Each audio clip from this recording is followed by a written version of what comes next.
Hello students, the NEET is coming closer and now is the time to revise the entire syllabus in a concise, effective yet rapid way. So for that we have came up with NEET exam favorites and the topic that we have chosen for today is molecular basis of inheritance. We have previously covered principles of inheritance and variation and these two together make a big chunk in the botany section of NEET exam.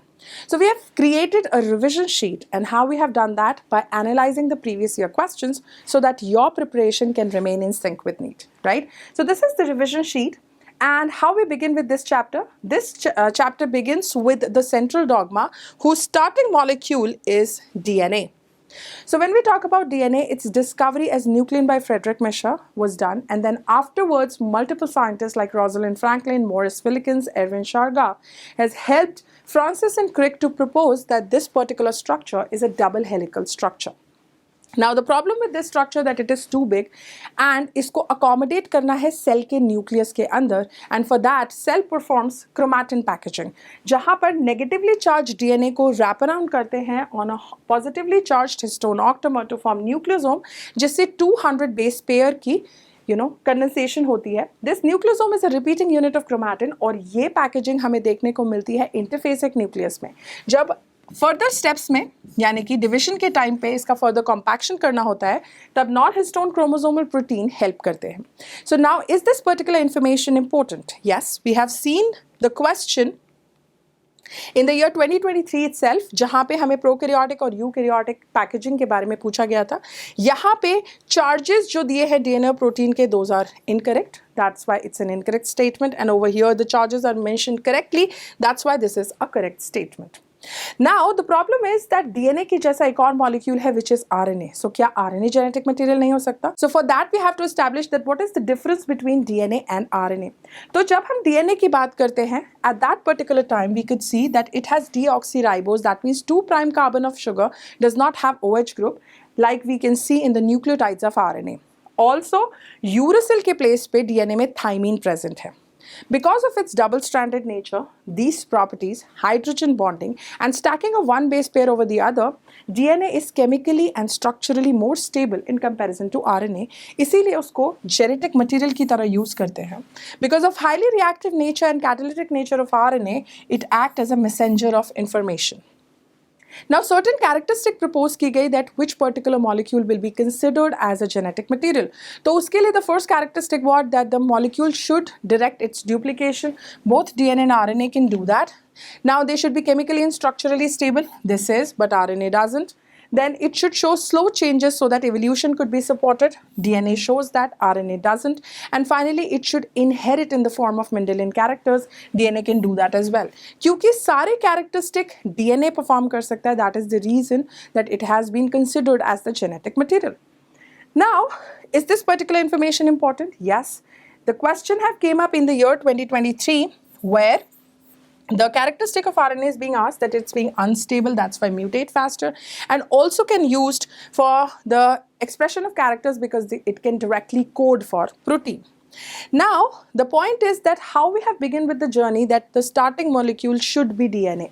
The historical journey begins with the transforming principle and that is being performed by Frederick Griffith, जहाँ पे उन्होंने बोला कि एक S strain heat killed bacteria से there is something that is being transferred into R strain live bacteria and that is the reason why when they are being injected in combination mice was dead, but if they are injected individually the mice was alive.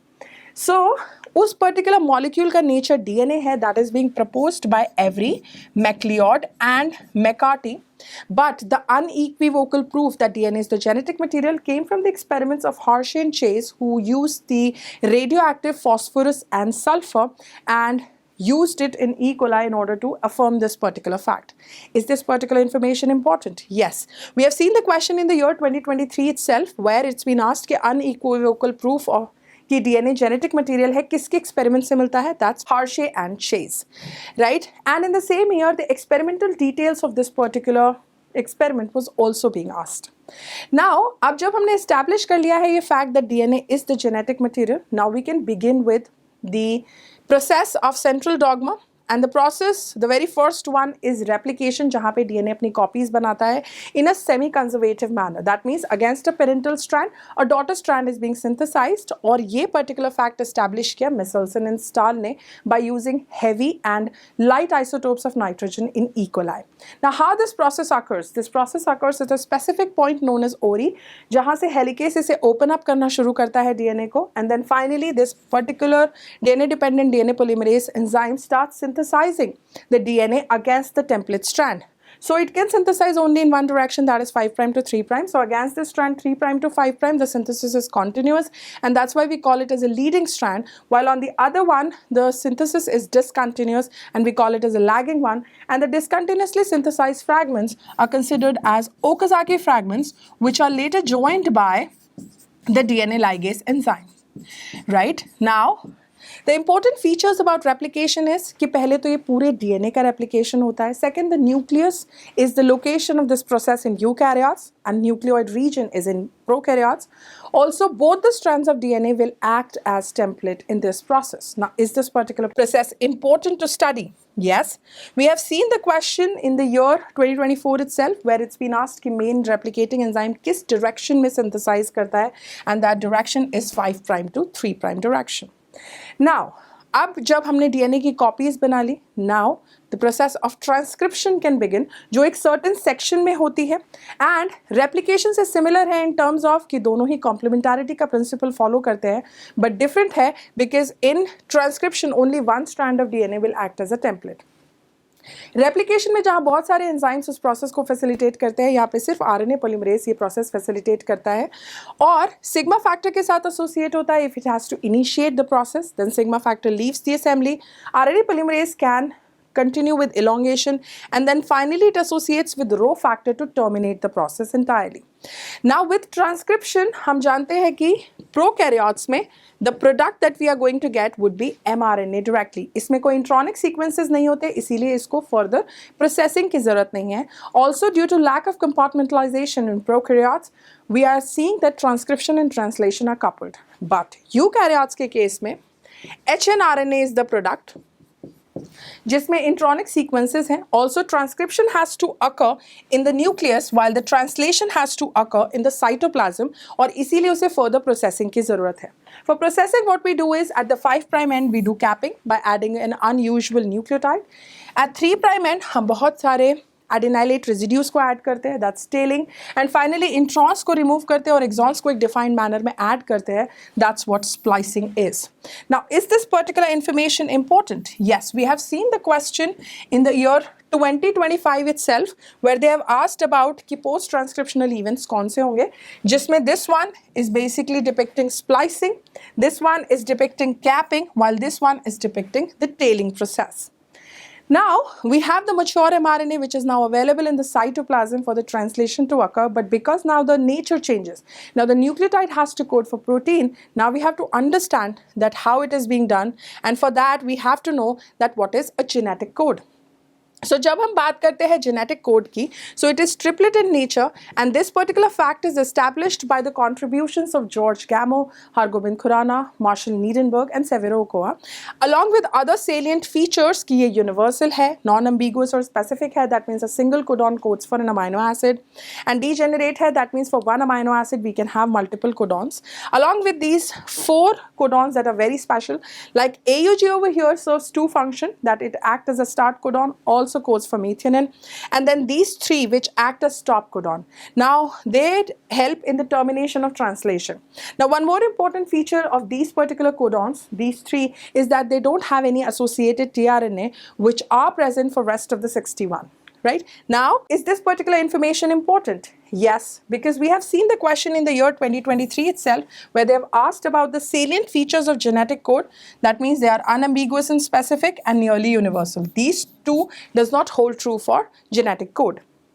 Now, because we have understood that how the genetic code works, now we can understand the process of translation as well. So when we talk about translation, in this particular process, the 3 RNAs, tRNA which act as an adapter molecule and brings amino acid, mRNA which act as a template, and then rRNA, which serves the structural and catalytic role. All three of them participates in the process, and in the very first phase, this tRNA gets charged. That means it's being added with the amino acid. Now, with the initiation, how it is being done? It begins when the small subunit of ribosome encounters the mRNA. It's a very important line of NCERT as well.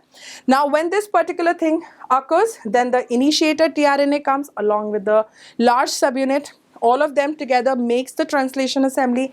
Subsequent tRNAs come and grows this polypeptide chain. This peptide bond formation between these two amino acids is being performed by a ribozyme, 23S rRNA in case of prokaryotes. And finally, when it reaches the stop codon, the process terminates because the release factor binds over there and disassembles the translation assembly. Now, is this important? Yes, in the year 2022 itself, line straight from the NCERT came as a question. Then when translation process begins, it begins when the small subunit encounters the mRNA. So this is how the central dogma works out. But is this process is not regulated? This process is tightly regulated, and the example of that regulation could be seen in form of this operon.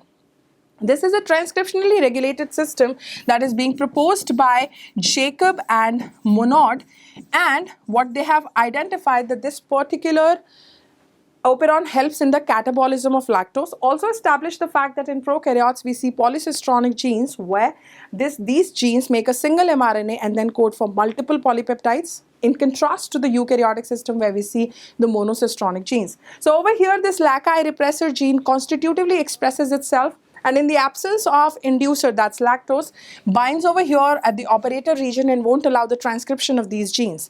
But in the presence of the inducer molecule, the repressor binds to the inducer and won't be able to bind to the operator region, and therefore these particular genes are being transcribed and translated and then further facilitates the catabolism of lactose. Now, this particular topic is a hot favorite not only for NEET but for NACB and INBO too. So, is this particular one important? As I've told you, we have seen the question in the year 2023 itself where they have asked that which particular gene synthesizes which particular product. Like gene A codes for transacetylase, Y codes for permease, I codes for repressive protein, while Z gene codes for beta-galactosidase. Sometimes even the experimental questions are also being asked from lac-operon. So it's a very important topic. So this is all about the central dogma. But this particular chapter also addresses two important topics, and those are Human Genome Project and DNA fingerprinting. So Human Genome Project was being launched in the year 1990 and completed in the year 2003 with the sole motive to identify that how many genes the human genome is having and what do they code for. And finally use DST and sequence annotation as the methodologies to work out this particular thing. They have got certain findings, like in human genome we have got more than 30,000 with an average gene size of 3,000 bases, and chromosome 1 is having the highest number of genes while Y chromosome has the lowest. And one more important finding was that only less than 2% of genome is the one that codes for protein. Rest all is repetitive, which do not have direct coding functions. So now, is this particular information is important? So yes, we have seen the question in the year 2025 itself where they have asked for that which particular chromosome is having the highest number of genes, and that is chromosome number 1. Along with this particular topic, there is one more important topic that NCERT covers, and that is DNA fingerprinting. So when we talk about DNA fingerprinting, it is being developed by Alec Jeffrey, and it is based on DNA polymorphism. That means the genetic mutations that occurs in the repetitive region of DNA and occurs at the frequency of more than 0.01% in population. And the sequence that Alec Jeffrey used for performing this DNA fingerprinting was VNTR. It shows high degree of polymorphism.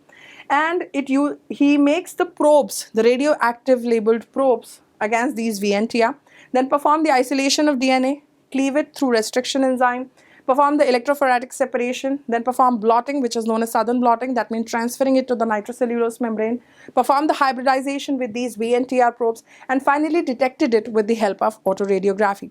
This particular technique is having applications in forensics and paternity. So from this particular area, one question that's really popular and frequently asked is also being asked in the year 2022, that DNA polymorphism forms the basis of. It not only forms the basis of DNA fingerprinting, but also of genetic mapping that was being performed in HGP.